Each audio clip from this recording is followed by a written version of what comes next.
Salut tout le monde, j'espère que vous allez bien les amis, on se retrouve aujourd'hui, nouvelle vidéo spéciale Mercato, on va démarrer du côté de l'Allemagne et ça concerne un joueur que l'on suit aussi pendant cet Euro avec la sélection belge, le milieu de terrain Amadou Onana. Le Bayern est en train de sonder un petit peu le joueur et l'étoffice d'Everton pour savoir si il est possible qu'Amadou Onana quitte l'étoffice cet été. Le Bayern, on le sait, était déjà très intéressé par Joao Palhinha. Palhinha avait d'ailleurs donné son accord au Bayern. Malheureusement pour le milieu de terrain portugais, Fulham pour le moment bloque un petit peu ce transfert. Et d'ailleurs, Joao Palhinha s'est exprimé dans la presse en implorant un petit peu les cottagers de le laisser partir et de rejoindre le Bayern.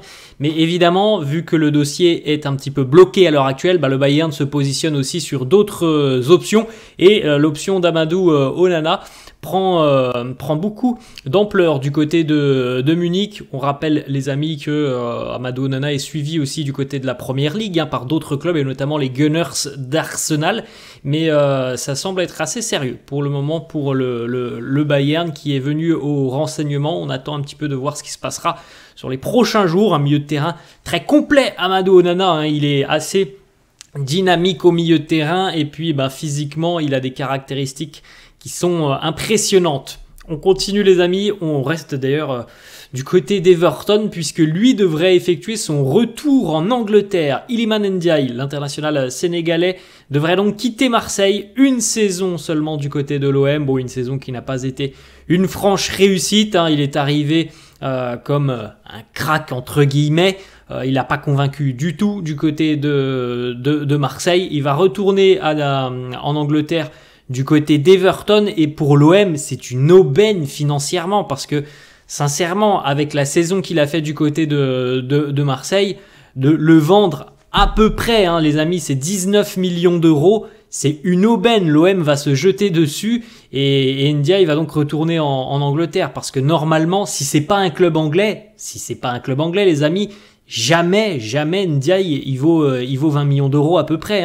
Vu la saison qu'il a fait, c'est quand même incroyable qu'un club anglais arrive pour poser 20 millions d'euros. Mais vous le savez les amis, les clubs de Première Ligue, ils ont des moyens démesurés, donc ils peuvent se permettre ce genre de coût financier, dans le sens où là c'est véritablement un coût, parce que je pense qu'à l'heure actuelle la valeur du joueur c'est plutôt 10 millions d'euros mais pas 20 millions, donc évidemment que là pour l'OM c'est une aubaine.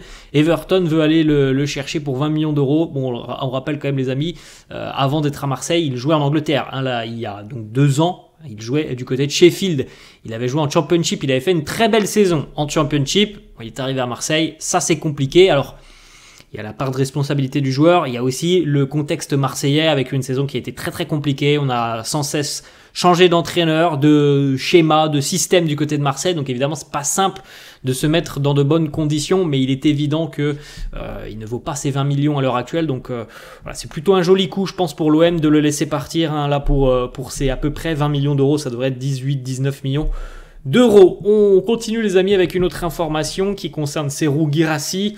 Deuxième meilleur buteur de Bundesliga derrière Harry Kane. Il a décidé de quitter Stuttgart. Stuttgart qui perd quand même pas mal de joueurs déjà. Ils ont fait une très très belle saison. Ils seront en Ligue des Champions l'année prochaine. Je pense que ça va être quand même beaucoup plus compliqué la saison prochaine pour le VfB Stuttgart. Guirassy a informé le club qu'il souhaitait partir. Il y a 3 clubs qui sont intéressés. Il y a toujours un club qui est au-dessus des autres. C'est le Borussia Dortmund, puisque Dortmund est déjà sur le coup depuis à peu près 1 mois maintenant. Ça discute, ça continue de discuter. Il y a eu des informations, je crois que Fabrizio Romano d'ailleurs avait relayé un tweet hier. On continue de discuter entre le Borussia Dortmund et Guirassy. On a aussi 2 autres clubs qui semblent être intéressés. Les Gunners d'Arsenal qui cherchent toujours un numéro 9 et l'AC Milan. On poursuit les amis, on va du côté du Real Madrid. Le départ du latéral droit brésilien Vinicius Tobias qui retourne donc en Ukraine du côté du Shakhtar Donetsk. Ça fait 1 an et demi, je crois, que Vinicius Tobias était à Madrid. Il était prêté par le Shakhtar. Il y avait une option d'achat qui n'a pas été levée par le Real parce que le joueur, évidemment, au cours de ses prestations avec la Castilla et des rares fois où il a pu jouer avec l'équipe première du Real, il n'a pas convaincu, il n'a pas saisi sa chance. Donc Vinicius Tobias ne sera pas conservé par le Real. Retour donc en Ukraine du côté du Shakhtar Donetsk. Alors il y aura peut-être un mouvement cet été, on verra ça plus tard.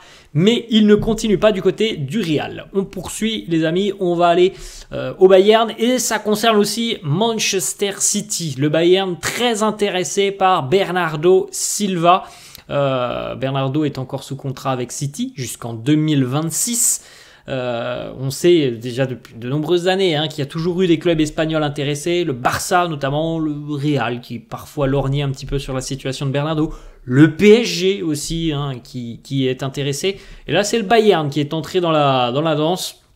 Est-ce que Bernardo veut quitter Manchester City? Parce qu'au final on peut en douter, ça fait quand même 2-3 ans qu'il y a beaucoup de rumeurs et que parfois on a Pep qui nous dit j'espère qu'il va continuer, j'espère qu'il va rester. Bernardo, il est toujours à City, donc on peut douter parfois du fait qu'il ait vraiment envie de quitter les Citizens. En tout cas, le Bayern serait prêt à aller sur ce dossier et à racheter sa clause qui est à peu près équivalente à 55 millions d'euros. Alors, ça serait évidemment un très joli coup pour les Bavarois. Imaginons que le Bayern aille chercher Bernardo, Michael Olise offensivement. Voilà, c'est quand même deux très très bons profils.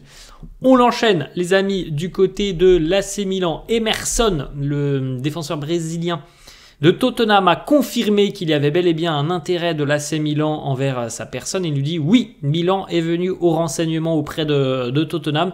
Je suis très fier qu'un club comme le Milan s'intéresse à moi, c'est un club très important. On verra ce qui va se passer avec Milan. Moi je suis très, très heureux en tout cas qu'il soit intéressé par mon profil. Bon, on peut se douter derrière ces phrases que ça va certainement bouger d'ici à quelques jours ou quelques semaines avec Emerson.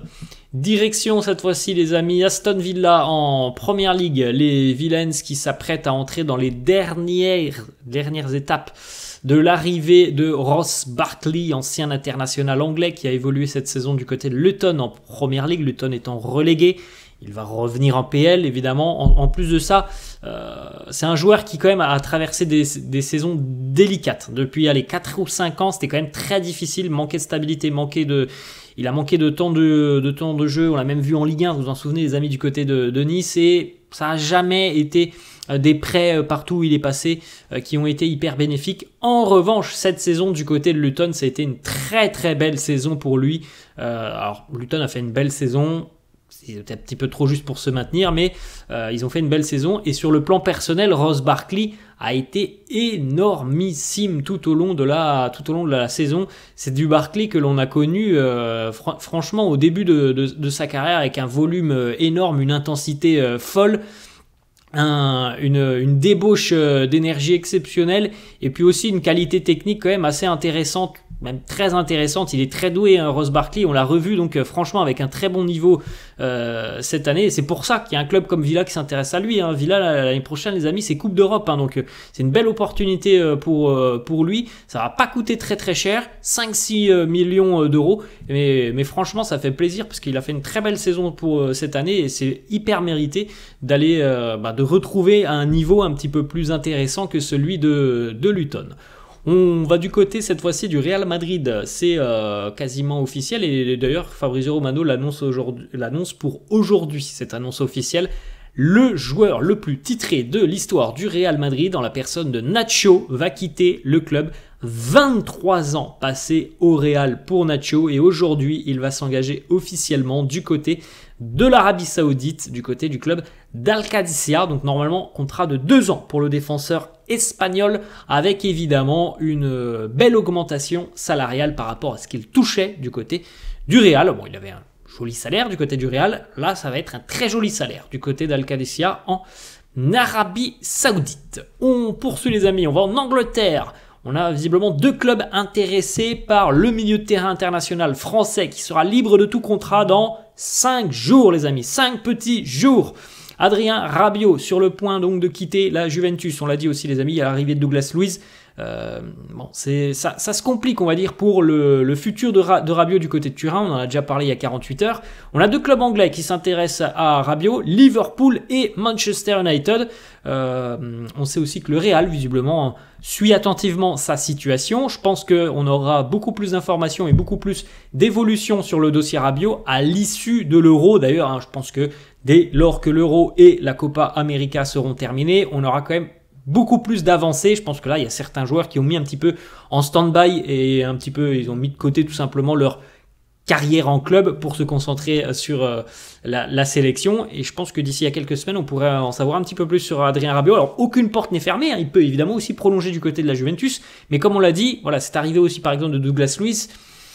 Elle nous laisse penser que c'est peut-être la fin pour Rabiot, mais en tout cas, il a pas mal de courtisans, hein. Ça c'est une certitude.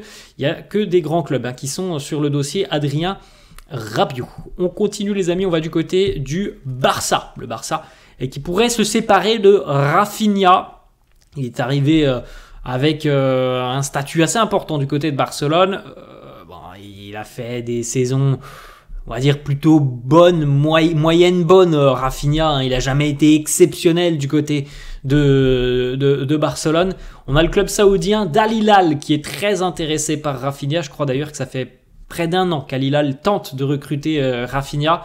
Le Barça a informé le club saoudien que s'il voulait le jeune brésilien, c'était 90 ou 100 millions, enfin 90-100 millions d'euros, ce qui n'est pas un problème, évidemment, pour le club saoudien. Et ça, si ça se fait, financièrement, ça sera un très très gros coup et ça fera beaucoup de bien au Barça, hein. Financièrement, un départ à 90 ou 100 millions d'euros pour un joueur qui, comme je l'ai dit, hein, bon, Rafinha, c'est un joueur fantasque qui fait beaucoup de mal aux défenses adverses, mais qui manque de régularité, qui n'est pas assez tranchant devant le but.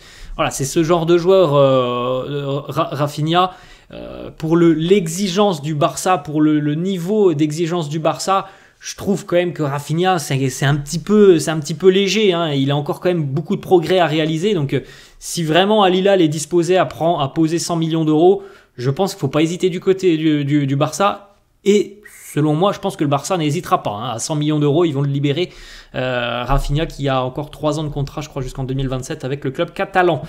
On poursuit, les amis, on va du côté de l'Olympique lyonnais qui est entré en discussion avec le défenseur central canadien Moïse Bombito qui évolue aux États-Unis du côté des Colorado Rapids. Alors bon, franchement, il faut suivre le championnat de MLS pour connaître un petit peu le joueur. Il est international canadien, on peut le suivre notamment pendant cette Copa América avec le Canada. Le groupe, le Eagle Group, va décider pour lui de quelle est la meilleure possibilité. Il y a aussi le club de Botafogo. Alors bon, après ça, c'est des histoires.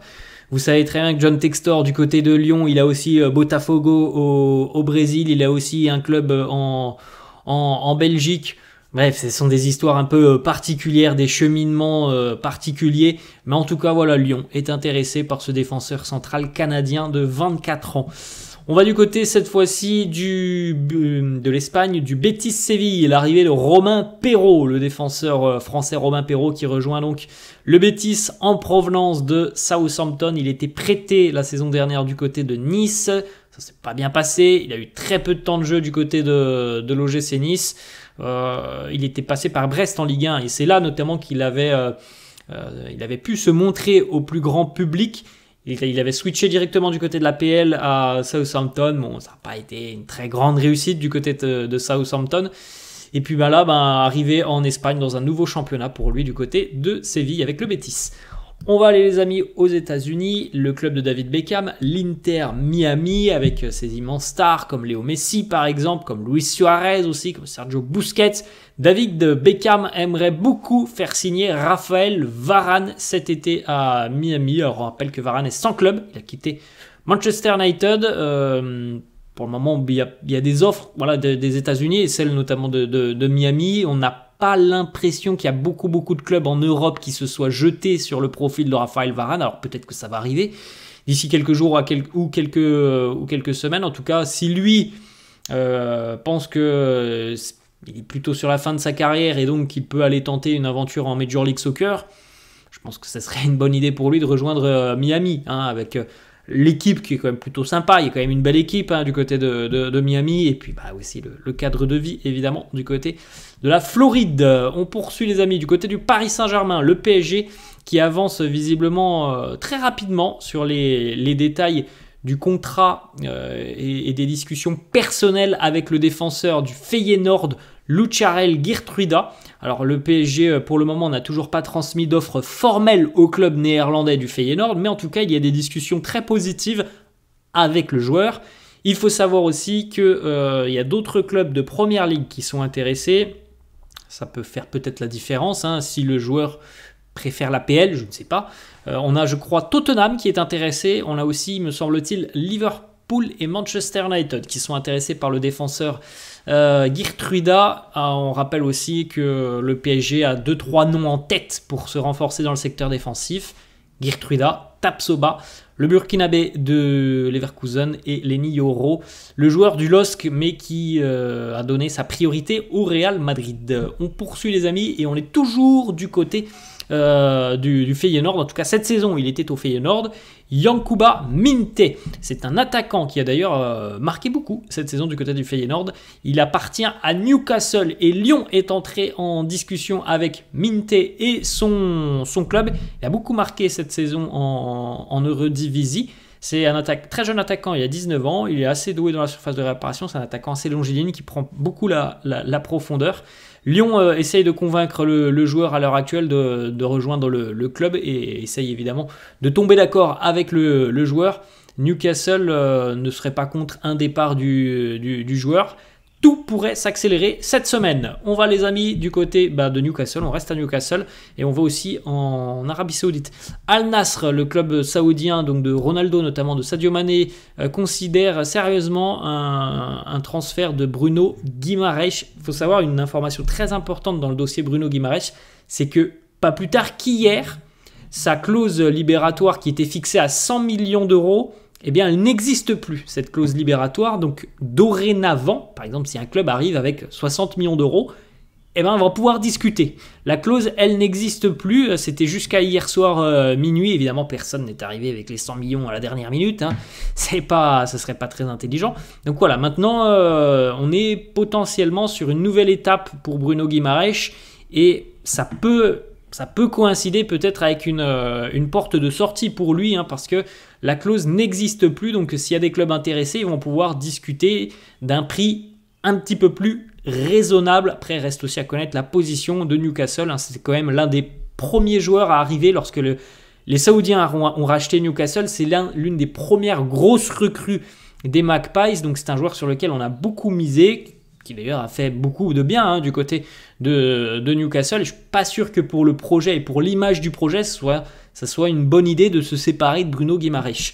On continue les amis, on revient au Real Madrid. On a annoncé tout à l'heure le départ de Nacho du côté de l'Arabie Saoudite. Eh bien, on va annoncer aussi le départ de Rossellou. Lui, Rossellou, il va s'engager du côté du Qatar avec Al Gharafa.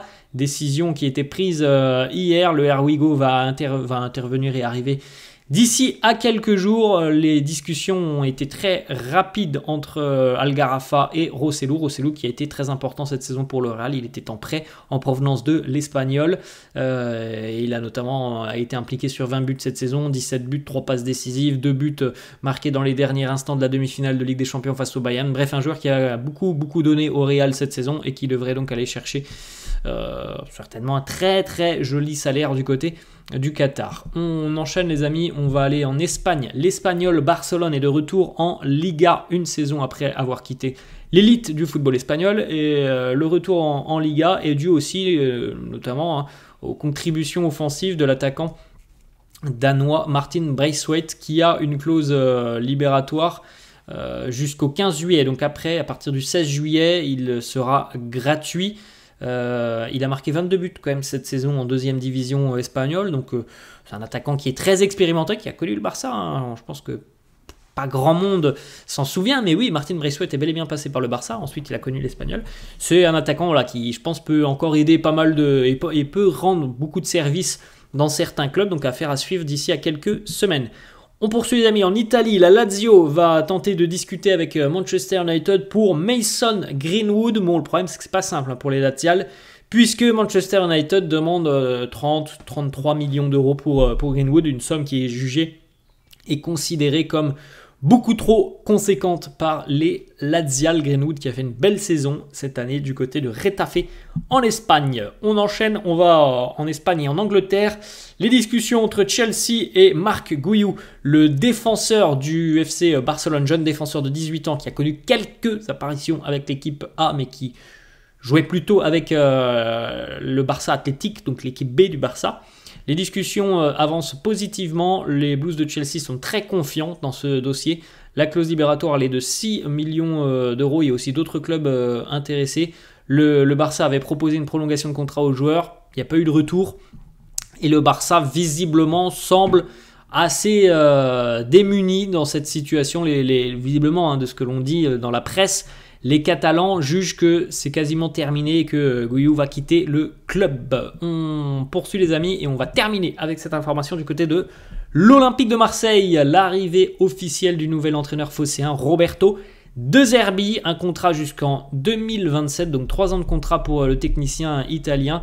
La première signature de De Zerbi, ça devrait être l'arrivée de Lilian Brassier, le défenseur de Brest, on en a déjà parlé. Brighton va recevoir 6 millions d'euros de compensation. Un entraîneur qui aime faire bien jouer ses équipes. On espère que ça sera le cas avec l'Olympique de Marseille. C'est un entraîneur qui a des idées, qui les met en place, qui a peut-être manqué de succès au plus haut niveau, de succès, je dis succès en termes de trophées, mais en tout cas c'est quelqu'un qui fait bien jouer ses équipes et ça c'est très apprécié du côté de Marseille. Je pense qu'il y a vraiment quelque chose à faire l'année prochaine du côté de l'OM. On a quand même une saison de Ligue 1 à 18 équipes, donc il y a 34 matchs plus la coupe. Il n'y aura pas de coupe d'Europe à Marseille. Je pense sincèrement qu'il y a quelque chose à faire pour l'OM et qu'il faut absolument que les Phocéens soient en mesure l'année prochaine de nous faire et de nous donner une bonne saison. Et aussi pour le public qui va attendre évidemment des résultats. Quand tu joues une fois par semaine, évidemment il va falloir aussi un petit peu renforcer cet effectif côté Phocéen. Mais par exemple le départ de Ndiaye, c'est 20 millions d'euros qui vont, je l'espère pour l'OM et pour les supporters de l'OM, être bien investis. Il y a quand même quelque chose à faire. Pour l'OM l'année prochaine avec un entraîneur qui a envie en général de procurer des émotions aux supporters. Et on espère que ça fonctionnera du côté de Marseille. Voilà les amis, la fin de cette vidéo. J'espère que ça vous a plu. N'hésitez pas comme d'hab à lâcher un petit pouce bleu. N'hésitez pas non plus à vous abonner à la chaîne. Je vous dis à la prochaine. Ciao.